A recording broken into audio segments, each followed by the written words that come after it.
ఆడపిల్ల fifth part. మొదటి భాగంలో పిల్లలిద్దరూ వాళ్ళ అత్తయ్యని రోడ్డు మీద భిక్షాటన చేస్తూ కనిపించడంతో చాలా ఆశ్చర్యంగా ఆమె వైపు చూస్తారు. వాళ్ళిద్దరూ కూడా ఆమె దగ్గరకు వెళ్తారు. ఆమెతో అత్త, ఏంటి అత్త, నువ్వు ఇలాగ చేస్తున్నావు? ఏమైంది అత్త అని ఏడుస్తూ అడుగుతారు. అందుకు ఆమె, పిల్లలు, నేను మీకు చేసిన దానికి భగవంతుడు నాకు గొప్ప శిక్షని విధించాడు. నాకు జరగాల్సిన శాస్తి జరిగింది అంటూ ఏడవడం మొదలు పెడుతుంది. పిల్లలు ఏడవద్దు అని సర్ది చెప్తూ ఉంటారు. ఆమెకు తినడానికి అందిస్తారు. ఇక ఆమెతో అలా మాట్లాడుతూ ఉంటారు. వర్ష మంచి చెడుల గురించి తెలుసుకుంటూ ఉంటుంది. ఇది ఇలా ఉండగా ఇంటి దగ్గర అజయ్, సంయుక్త ఇద్దరు కూడా పిల్లలు స్కూల్ నుంచి ఇంటికి రాలేదు అని కంగారు పడుతూ ఉంటారు. ఏవండి, చాలా ఆలస్యమైంది, మనమే స్కూల్ దగ్గరికి వెళ్దాం పదండి అని అనడంతో అతను కూడా సరే అని వెంటనే కారులో స్కూల్కి బయలుదేరతారు. మార్గం మధ్యలో పిల్లలు కనిపించడంతో కారు అక్కడ ఆపి పిల్లల దగ్గరకు వెళ్తారు. అక్కడ వర్షాన్ని చూసి చాలా ఆశ్చర్యపోతారు. వర్ష, ఏంటి మీరు ఇక్కడ? ఇలాగా ఏమైంది? ఏం జరిగింది? వర్ష ఏడుస్తూ, నన్ను క్షమించండి, నేను పిల్లలకి చాలా అన్యాయం చేశాను, అందుకే నాకు ఈ శిక్ష పడాల్సిందే, మీరు పిల్లల్ని తీసుకుని వెళ్ళిపోండి. అందుకు వాళ్ళిద్దరూ, అది కాదు, అసలు ఏం జరిగింది వర్ష? నేను ఒంటరిగా ఉంటున్న సమయంలో దగ్గరలో ఉన్న మెడికల్ షాప్ ప్రదీప్ నన్ను ప్రేమిస్తున్నా అంటూ వెంటపడ్డాడు. మంచివాడు కదా అని నేను కూడా ఒప్పుకొని పెళ్లి చేసుకున్నాను. పెళ్లి చేసుకున్న తర్వాత ఒక రోజు అతని భార్య లక్ష్మి ఇంటికి వచ్చింది. నీకు కొంచెం కూడా సిగ్గులేదా? పెళ్ళైన మగవాడిని మళ్ళీ పెళ్లి చేసుకున్నావు? ఎవరు మీరు? దేని గురించి మాట్లాడుతున్నారు? ఎవరింటికో వచ్చి ఎవరో అనుకుంటున్నారు మీరు. నేను సరైన చోటికే వచ్చాను. నేను ప్రదీప్ భార్యని. ఆ మాటలు విని నేను చాలా ఆశ్చర్యపోయాను. అప్పుడే నా భర్త అక్కడికి వచ్చాడు. నేను నిలదీశాను, ఏంటి ఇదంతా అని. నాకు నా భార్యకి సరిగ్గా మాటలేవు. మేమిద్దరము ఎంతో కాలంగా దూరంగా ఉంటున్నాము. నాకు నువ్వు నచ్చావు కాబట్టి నేను నిన్ను పెళ్లి చేసుకోవడానికి ఇష్టపడ్డాను.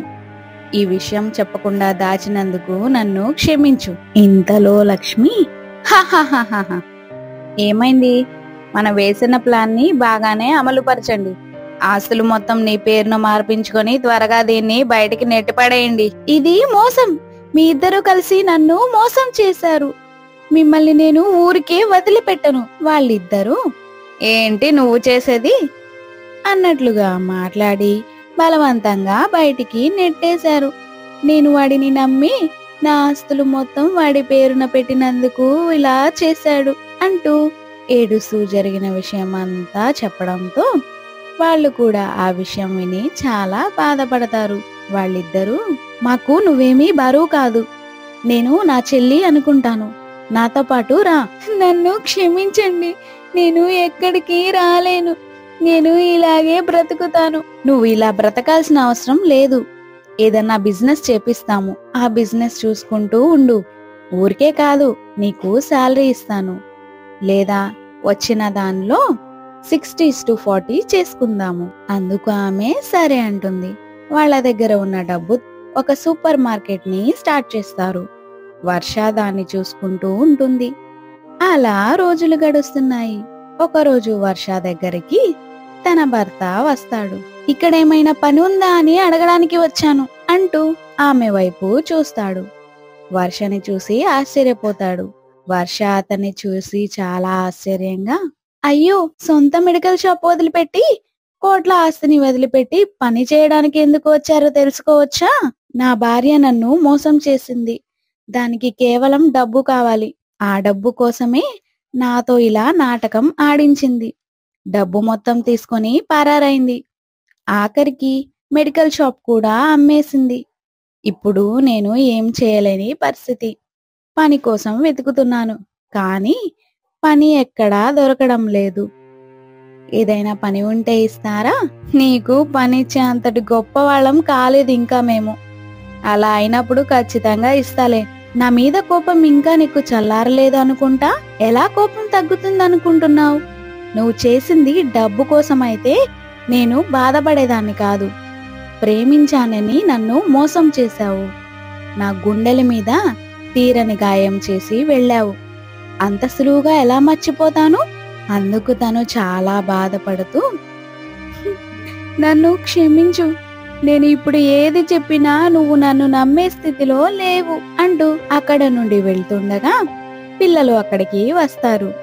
పాప అతన్ని చూసి, అంకుల్ మీరేంటి ఇక్కడ?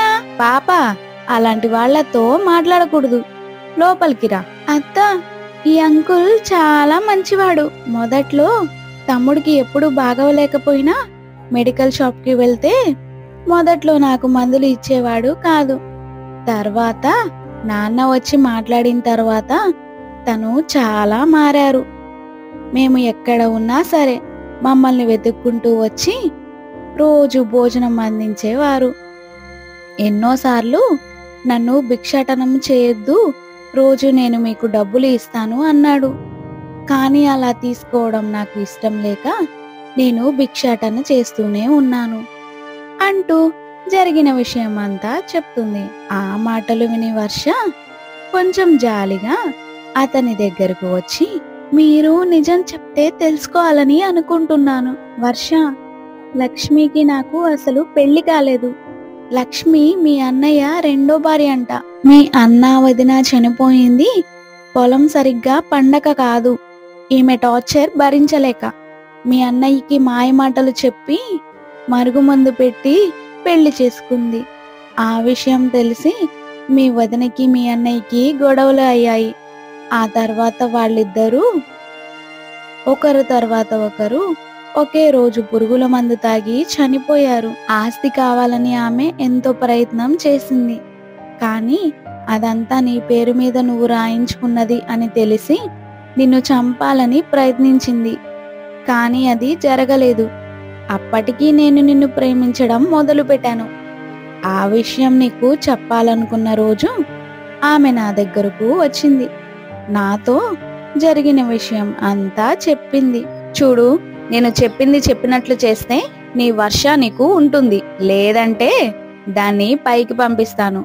అది పైకి పోతే నువ్వు కూడా పైకి పోవాల్సి వస్తుంది. చంపిందెవరో చచ్చిందెవరో కూడా ఎవరికీ తెలియదు. నా వెనుక చాలా మంది మనుషులు ఉన్నారు. మర్యాదగా నేను చెప్పినట్లు చెయ్యి, లేదంటే ఏం జరుగుతుందో తెలుసుగా. ఆ మాటలకు నేను భయపడి సరే అని మనం పెళ్లి చేసుకున్న తరువాత తను మన ఇంటికి వచ్చింది. ఆ తర్వాత జరిగిందేంటో నీకు తెలుసు. నీ ఆస్తి నా ఆస్తి మొత్తం కలిపి తనే తీసుకుని వెళ్ళిపోయింది. జరిగిన నిజం ఏంటో చెప్తే నువ్వు నమ్మవని నేను నీకు ముఖం చూపించలేదు. నన్ను క్షమించు అంటూ బాధపడతాడు. ఆ మాటలు విని వర్ష కూడా చాలా బాధగా నేను నిన్ను నమ్ముతాను అని అంటుంది. అప్పుడే అక్కడికి అజయ్ సంయుక్త వస్తారు. వాళ్ళిద్దరూ జరిగిన విషయాన్ని తెలుసుకొని, జరిగిందేదో జరిగిపోయింది, ఇక నుండి మీరు సంతోషంగా బ్రతకండి. ఎంత చేసినా ఆ లక్ష్మికి భగవంతుడు ఏదో ఒక శిక్ష వేయకుండా ఉండడు. ఇక అప్పటి నుండి భార్యాభర్తలిద్దరూ కూడా షాప్ ని చూసుకుంటూ ఉంటారు. ఇక అక్కడే ప్రదీప్ మెడికల్ షాప్ కూడా స్థాపిస్తాడు. బిజినెస్లు చాలా చక్కగా సాగుతూ ఉంటాయి. వాళ్ళు చాలా డబ్బులు సంపాదిస్తూ సంతోషంగా ఉంటారు. ఇది ఇలా ఉండగా లక్ష్మి అలా ఒకసారి తన దగ్గర ఉన్న డబ్బు మొత్తం చూసుకొని మురిసిపోతూ ఉండగా ఒక్కసారిగా తనకు గుండెపోటు వచ్చి అక్కడికక్కడే మరణిస్తుంది. అక్కడే ఉన్న పనివాడు దాన్ని చూసి, డబ్బు డబ్బు అని విర్రవీగావు కదా, ఆ డబ్బుతోనే చనిపోయావు. పుట్టినప్పుడు ఏమీ తీసుకురాం, పోయేటప్పుడు ఏమీ తీసుకువెళ్ళం అనేదానికి నువ్వు ఉదాహరణ. భగవంతుడు చేసిన వాటికి ఖచ్చితంగా పైలోకంలో శిక్షను విధిస్తాడు అంటూ తదుపరి కార్యక్రమం చేస్తాడు. ఇక ఆ డబ్బులు మొత్తం తిరిగి వర్ష వాళ్ళకి అందజేస్తాడు. అతని నిజాయితీకి వర్ష కొంత డబ్బుని అతనికి అందజేస్తుంది. అతడు సంతోషపడతాడు. ఇక అన్ని కుటుంబాలు సంతోషంగా ఉంటాయి. ఇలాంటి మంచి మంచి వీడియోల కోసం మన ఛానల్ని సబ్స్క్రైబ్ చేసుకోండి, లైక్ చేయండి, షేర్ చేయండి. అలాగే మీకు నచ్చిన క్యారెక్టర్ని కమెంట్ చేయండి. Thank you.